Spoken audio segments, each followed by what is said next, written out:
मित्रांनो, महाराष्ट्रातील एक सर्वात महत्त्वाचा आय टी पार्क म्हणजे हिंजवडी. हिंजवडी हा आता आय टी पार्क नव्हे तर वॉटर पार्क आणि वाहतूक कोंडीचे केंद्र बनला आहे. जगाच्या नकाशावर आय टी हब म्हणून ओळखल्या जाणाऱ्या हिंजवडीला सध्या अनेक समस्यांनी ग्रासले आहे. इथले रस्ते 5 मिनिटांचे असले तरी लोकांना वाहतूक कोंडीमुळे 2-2 तास प्रवास करावा लागतो, ज्यामुळे कुटुंबासाठी वेळ मिळत नाही.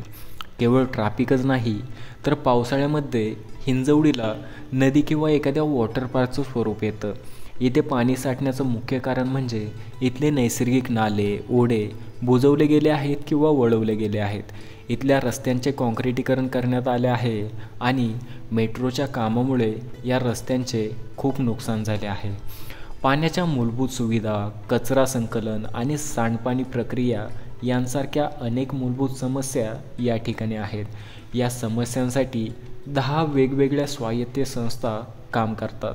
त्या म्हणजे MIDC, ग्रामपंचायत, PWD, PMRDA, PMC, PCMC, राष्ट्रीय महामार्ग प्राधिकरण, प्रदूषण नियंत्रण मंडळ इत्यादी या संस्था असून त्यांच्यामध्ये समन्वयाचा अभाव आहे. त्यामुळे प्रत्येक संस्था ही आमची जबाबदारी नाही असंच उत्तर देते. इथले स्थानिक गावकरी आणि IT कर्मचारी मागील 6-7 वर्षांपासून अनेक प्रश्नांसाठी पाठपुरावा करत आहेत, पण तात्पुरत्या उपायांशिवाय ठोस काहीसुद्धा झालेलं नाही.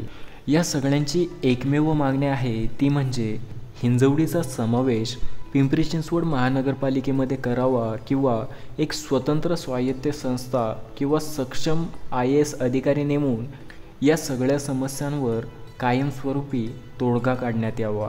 ग्रामपंचायतीच्या आवाक्याबाहेर गेलेला हा कारभार महापालिकेशिवाय शक्य नाही असे गावकऱ्यांचे मत आहे. हा निर्णय मुख्यमंत्री देवेंद्र फडणवीस आणि उपमुख्यमंत्री अजित पवार यांनी एका दिवसात घ्यावा, कारण हिंजवडीसाठी हा निर्णय गेम चेंजर ठरू शकतो.